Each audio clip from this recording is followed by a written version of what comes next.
Então, eu posso ter aqui Ctrl+C, Ctrl+V. Vamos ver se funciona. Tá meio estranho, mas vamos ver. Às vezes, ele zoou um pouquinho, mas não tem problema.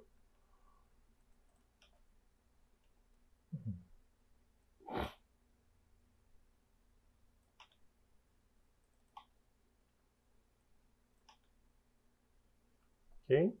A gente tem que definir esses step counters. A gente vai colocar no escopo global da componente.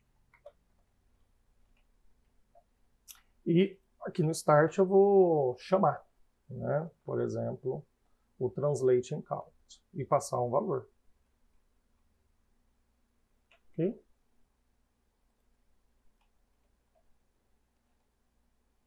Então vamos entender.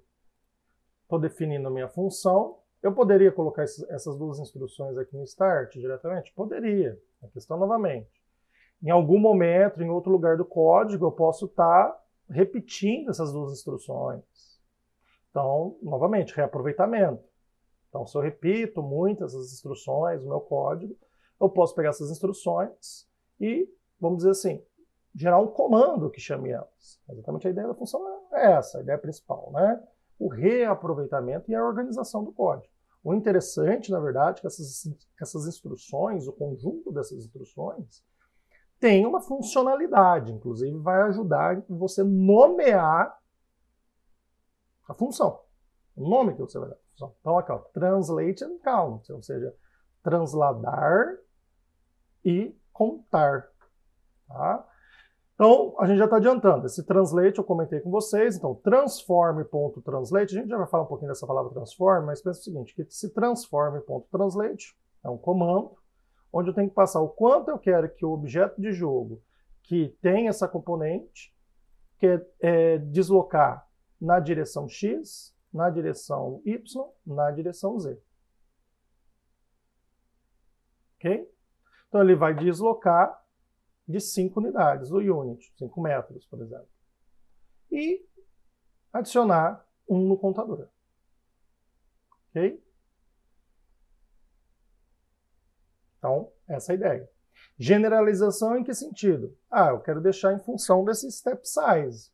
Eu posso passar 5, mas eu posso passar 10. Eu posso passar 15. Né? Então, você está generalizando a função pelo argumento.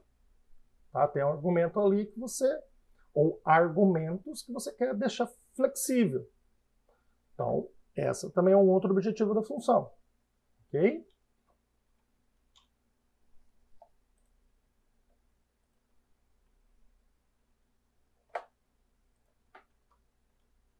O que a gente falou mais? Isso, código mais organizado, reaproveitamento e generalização.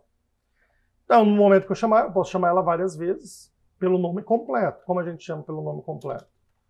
O nome dela e passar um valor para a variável, para o argumento de entrada. Okay? Então, ele está pedindo aqui um float. Então, eu tenho que passar um float para lá. Eu não posso passar uma string, por exemplo. Ok? Porque aí ele vai falar que uma string não pode ser convertida para float. Ok? Não é possível converter de string para float. Então tem que passar um float. Beleza? Vamos ver um outro exemplo. Conta maluca. A conta maluca aqui, eu joguei uma conta qualquer. Tá? Eu vou escrever ela. Então, a conta maluca já é um pouco diferente. Vou deixar aqui. Outra coisa também, eu poderia passar, na verdade, esse valor float através do acesso de uma variável. Poderia ter colocado aqui float A recebe 10.5f, ok? E ter feito isso aqui, ó, translate and count A. Não estou passando o A realmente. O que eu estou fazendo, na verdade? O valor que é acessível através da variável A. Então, 10,5 vai ser passado para step size. Ok? Vamos lá.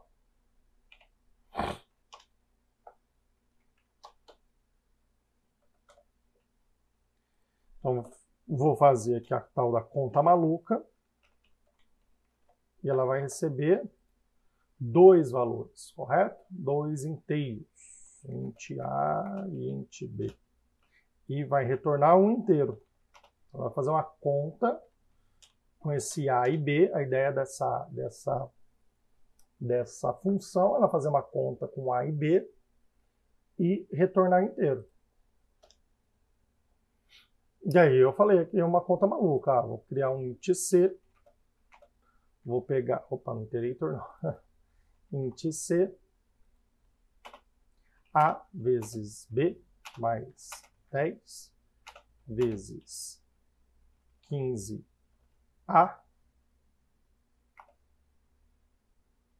mais 65B.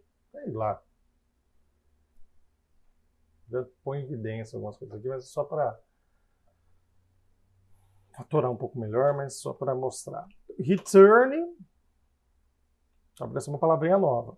Tá. Então, se você quer que essa função retorne um inteiro, você tem que avisar o valor que ela tem que retornar. Exatamente essa palavrinha. Ok? Então, na verdade, na hora que eu fiz a minha conta maluca, achei aqui, está guardado na variável C, eu estou retornando o valor que foi armazenado em C. E é isso que vai retornar. O return também, gente, define que também a função acabou ali, está retornando. Então,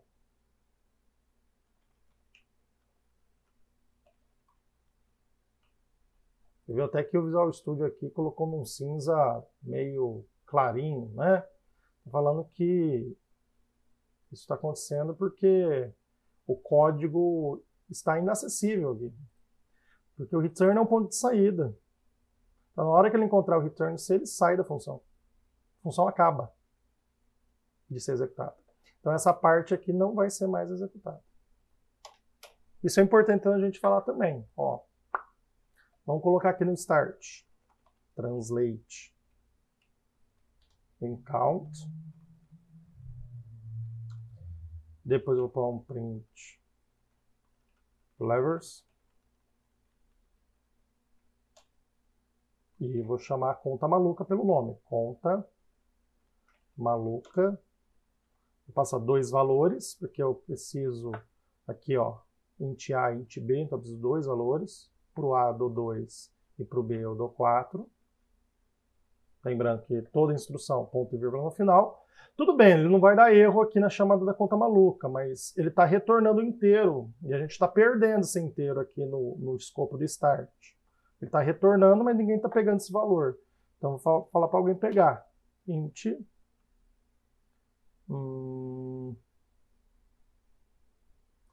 De int valor recebe conta maluca. Okay? Int result. Okay? E print. Vou printar esse result, inclusive. Okay.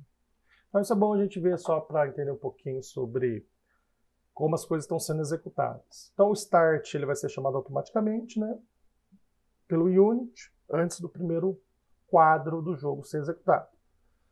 Primeira instrução que ele encontra é uma função, chamada de uma função, translate em count. Então, como ele vai fazer? Você está chamando, ele já vai aqui para o escopo da função, onde o step-side recebeu 15. Primeira instrução, então aqui ficou suspenso. Até todo o translate count ser executado. Até você sair da função translate count. Então chamou, entra na função. Transladou, deslocou o objeto de jogo 15 unidades e atualizou o valor do step counter. Estava inicialmente em 0, foi para 1. Terminou a função? Terminou a função. Volta para o ponto de parada, próxima instrução. Printou levers. Próxima instrução. Criou uma variável result que está recebendo a chamada da conta maluca 24. Suspendeu aqui, entrou em conta maluca. A recebeu 2, B recebeu 4. Fez a conta, calculou aqui o valor atribuindo a uma variável C, retorna o valor de C. Retornou o valor de C, saiu da função, retornando esse valor. Esse valor agora foi atribuído ao result. Próxima instrução, printar o valor que está armazenado no result. Ok? Muito bom. Poderia criar, aí só para dar um sentido maior, eu posso até fazer aqui um float, volume de um cubo, paralelepípedo, na verdade. Então, eu posso ter a altura, a largura e a profundidade.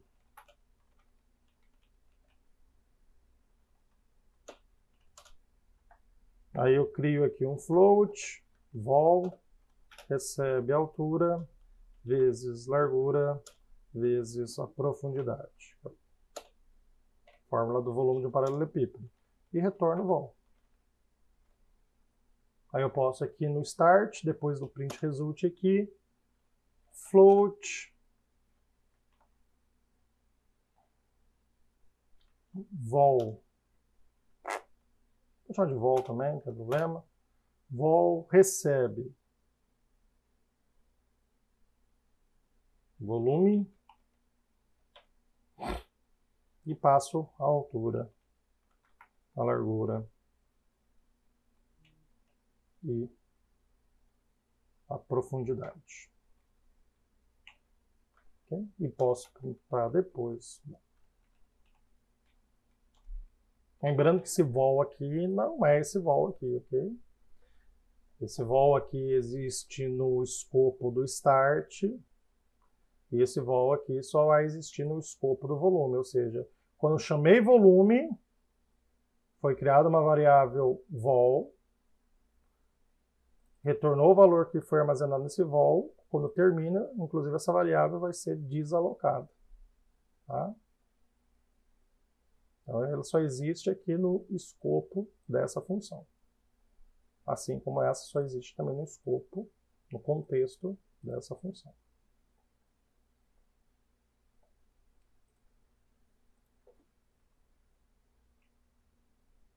Perfeito? Isso aqui é interessante também a gente comentar, já que a gente agora sabe usar um pouquinho do if, então a gente já pode até aprofundar isso, o if. Okay? Esse aqui a gente vai deixar mais para tarde.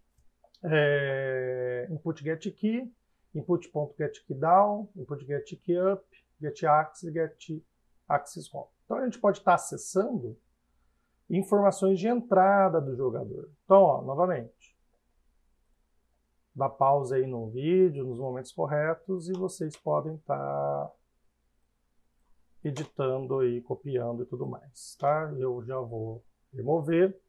Eu vou querer o nosso amiguinho update agora, porque a gente quer analisar a entrada do jogador, o que o jogador está pressionando no teclado, por exemplo. Então isso é uma coisa que eu tenho que estar analisando todo o quadro. Okay? Então eu vou precisar do update.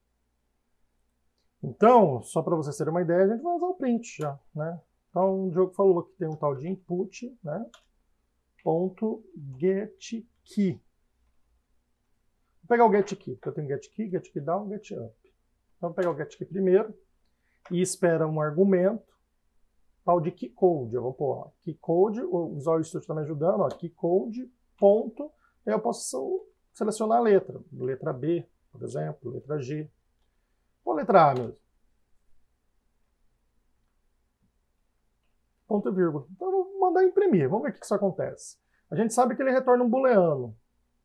Está retornando verdadeiro ou falso. Ou seja, estou chamando a função, ela está cuspindo. Já o que ela está cuspindo, eu já estou mandando imprimir. Por isso que eu coloquei já dentro do print. Eu poderia também criar uma variável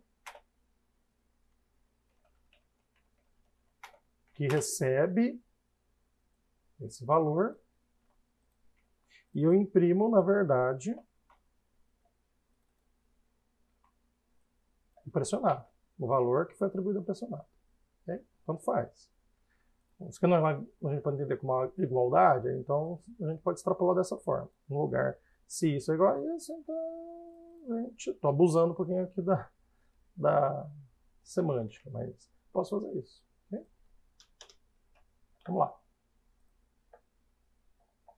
Vamos observar aqui o console. Eu vou rodar o jogo. Eu vou falso, falso, falso, falso, falso, ó, cada 4. Aí, o que eu vou fazer? Eu vou pôr esse console aqui em cima e vou selecionar aqui, dar um clique na tela do game, tá? Aí eu vou apertar a letra A. Enquanto eu estiver pressionando, vocês vão ver que vai aparecer true, true, true, true, true, true, true. Vou soltar, falso, falso, falso, falso, falso. True, true, true, true, true, true. Ok? Então a ideia é exatamente essa. Get key. Ela está pressionada? Se ela estiver pressionada, retorna verdadeiro. Se não, retorna falso. Então a gente pode usar essa informação para começar a brincar agora. Vamos observar o get key down.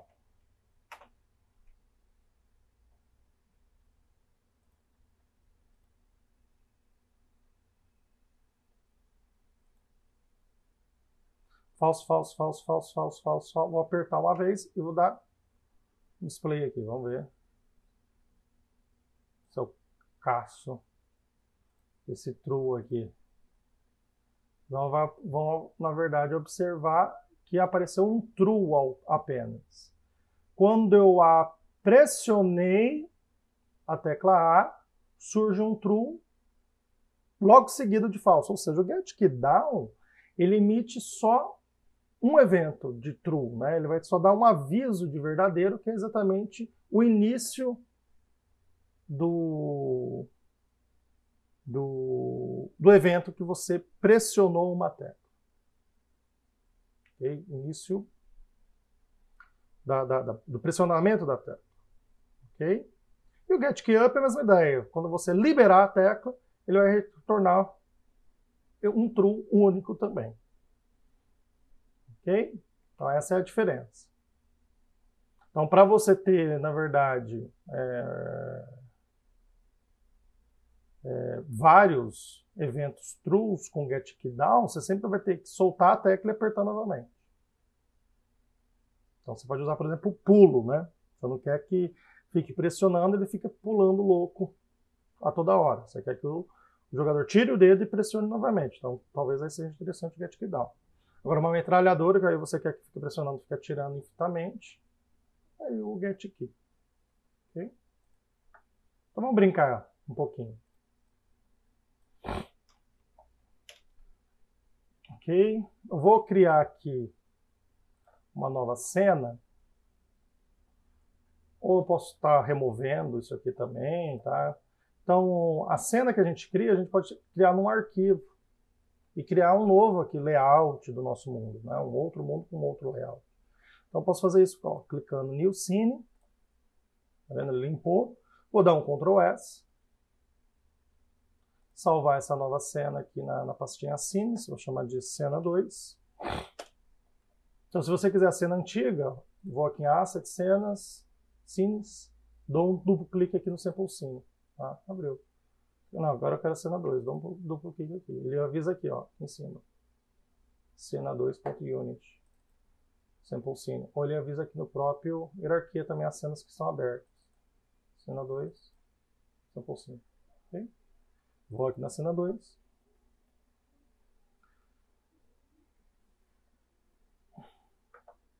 Para facilitar um pouquinho, porque eu quero só fazer um movimento na direção 2D, vou colocar aqui a cena em 2D. Okay. Depois a gente cria um projeto 2D para focar em particularidades 2D. A gente deixa isso para o próximo vídeo. Mas vamos terminar aqui mesmo. Vou reaproveitar esse first script nesse projeto. Vou criar um cubo. Okay? Esse cubo não está aparecendo. Vou colocar ele na posição 0, 0, 0. Agora ele está aparecendo aqui na câmera. Ok? E o que eu vou fazer mais? Vou colocar esse first script nele. E vamos brincar com algumas coisas. Eu vou colocar ele aqui um pouquinho... Cadê a câmera? A câmera eu vou mudar, depois a gente comenta o que é isso, tá? Seleciona a câmera, vai aqui no Inspector, câmera, Projection, coloca Orthographic, ok? Aperta um F aqui para dar um foco. Perfeito. Vou colocar o cubo aqui mais no canto, só para a gente observar algumas coisas.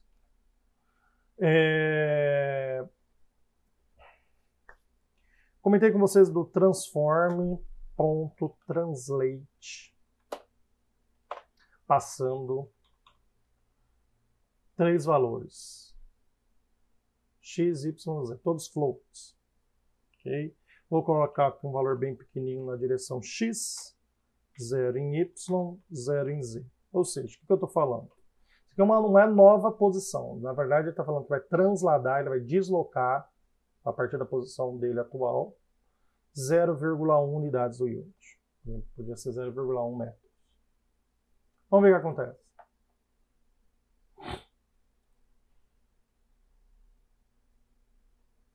Entendeu? O que está acontecendo? A cada quadro ele está deslocando 0,1, mas como ele está fazendo isso todo quadro, é um movimento. Ok?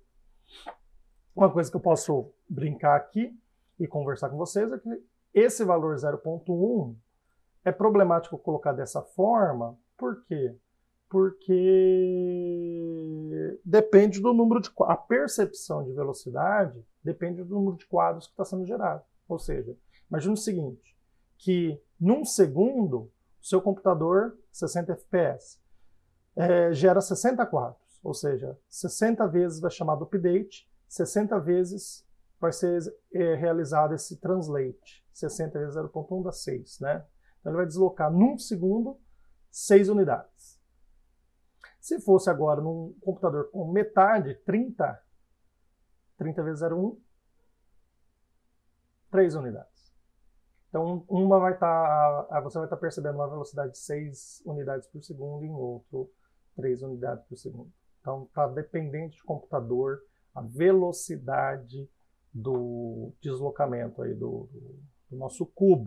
Como a gente faz para resolver isso? Eu posso criar aqui uma variável speed float, colocar 5, e ao invés de eu colocar um deslocamento, eu vou usar lá física, onde eu tenho na cinemática que velocidade é igual a ΔS. Opa!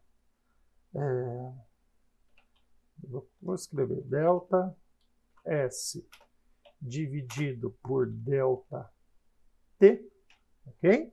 Então eu estou passando aqui um ΔT direto, entendeu? Só que eu vou passar então um ΔT que depende, na verdade, da velocidade e do ΔT. E o ΔT seria exatamente o quanto tempo passou do último quadro para o quadro atual. Diogo, mas como eu faço isso? A Unity te dá. Tá? Então eu concluo que ΔS é igual a V, que é o nosso speed, vezes ΔT. Okay? Então vou colocar isso aqui, ó. No lugar disso, eu vou colocar o speed vezes o ΔT. A gente acessa time.deltaTime. É o tempo que passou do último quadro para o quadro atual. Então, do último quadro para o quadro atual, você tem que deslocar um pouquinho. Vai ser baseado na velocidade vezes esse tempo que passou. Ok? A gente rodar, a gente vai ter ele deslocando, só que agora a gente garante, inclusive, a velocidade, que ele está se movendo 5 unidades por segundo. A gente, inclusive, uma coisa legal, a gente pode pôr uma palavrinha especial nessas variáveis de script, nessas variáveis globais, a gente pode colocar antes aí do tipo um outro comandinho, né, um outro modificador chamado public. No momento que eu coloco public, tem outras implicações, tá? A implicação inicial que eu vou colocar é só essa. A implicação que a gente vai ter é que ele vai aparecer aqui no Inspector para modificação. Olha lá que legal. Então eu posso chegar aqui, por exemplo, e falar que eu não quero 5, eu quero 10. E ele vai estar mais rápido, o dobro da velocidade. Inclusive, cada um pode ter a sua identidade. Então, eu poderia, na verdade, estar criando outro cubo. Opa, desculpa. Outro cubo. Colocar ele aqui um pouquinho. Colocar ele aqui um pouquinho abaixo desse cubo inicial. Vou colocar também essa componente nele. O de cima eu deixo speed 10 e o de baixo eu deixo speed 5. Por mais que os dois estão sendo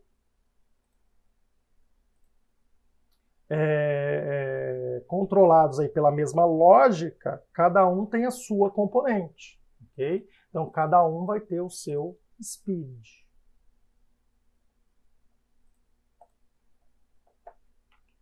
Perfeito? Eu vou voltar a velocidade dele para 5 aqui.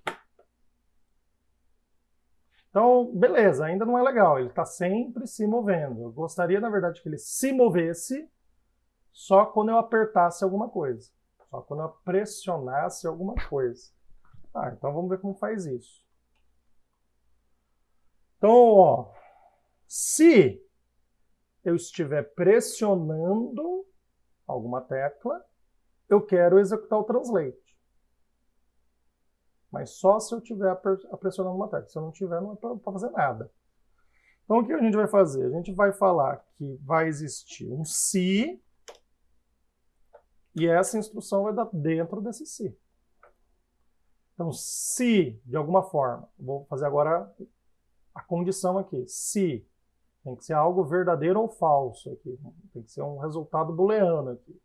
Se alguma coisa é verdadeira, vai executar. Se não, vai ignorar, não vai acabar fazendo nada, aí vai acabar o update. Acaba o if, não tem mais nenhuma outra instrução, acaba o update. E aí eu vou pôr o quê? Eu sei que o input.getKey retorna o valor. Então, quando eu estiver pressionando, então é o getKey, porque eu quero pressionando. Que tecla? Pode ser, para casar com essa speed na direção x positivo, eu vou usar o right arrow. Então, isso aqui retorna já verdadeiro ou falso. Então, eu poderia colocar essa chamada diretamente aqui no argumento do if. Poderia ter feito uma variável booleana receber esse valor colocado aqui no if o pressionado? Sim, tá? Não tem problema. Pode colocar direto. Por quê? Porque se eu não estou apertando nada, vai dar falso, não vai entrar no if, isso aqui não vai ser executado. Se eu estiver pressionando essa tecla, vai retornar verdadeiro, logo, enquanto tiver verdadeiro, quadro a quadro, ele vai executar essa instrução. Então, legal, aqui eu já tenho um comportamento interessante. Que na hora que eu der play, não estou pressionando nada, ele está parado. Vou pressionar, anda, solta, parou. Solta, parou. Solta, parou. Ok? Outro lado, para cima e para baixo, ele não vai funcionar. Mas aí eu posso fazer o quê? Seguir mais ou menos a mesma ideia. Né? Então, eu posso fazer um if. Não é a melhor maneira ainda a gente fazer, mas por enquanto a gente vai fazer dessa maneira. Então, dei um Ctrl+C, Ctrl+V. Aí eu vou mudar aqui para left arrow. E aí o left eu vou pôr um menos, porque é para o outro lado. Esse aqui eu vou colocar up. Ao invés de colocar no x, eu vou colocar no y. Então vai ser 0f, vírgula. Tira aqui um zero daqui, ó. Então, x é 0, y é o deslocamento, z é 0. Mesma coisa aqui, só que com sinal invertido. E aqui é down.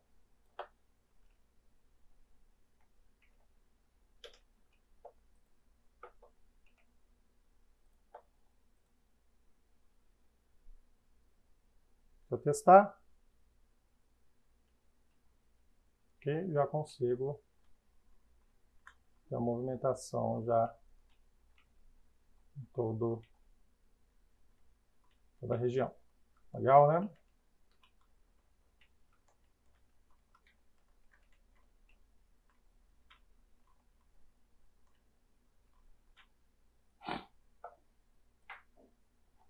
Perfeito?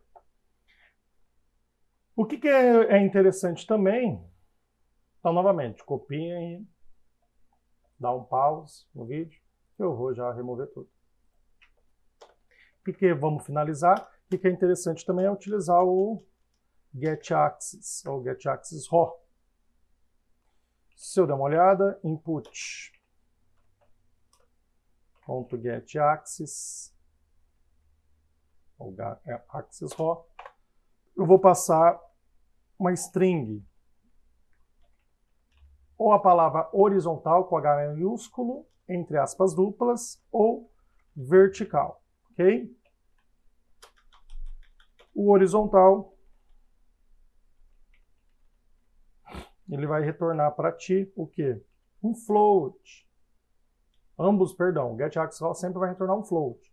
O horizontal ele vai retornar um número entre -1 a 1, ok? -1, 0 e 1.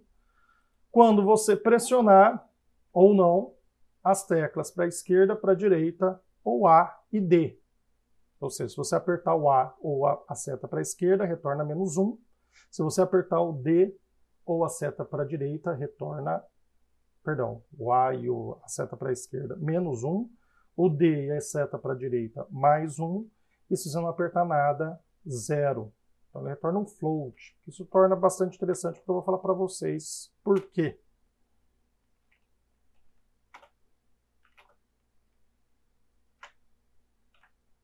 Chama de delta X, ou delta horizontal, delta X. E aí eu vou pegar aqui um float delta Y, que recebe vertical. Então, novamente, ele vai retornar também o número -1, 0, 1. Para cima, ou a seta W retorna +1. Para baixo, a seta S retorna -1. Se não apertou nada, 0. Ok? Fica interessante esse float, porque a gente pode usar já direto no deslocamento, no translate. Olha que legal.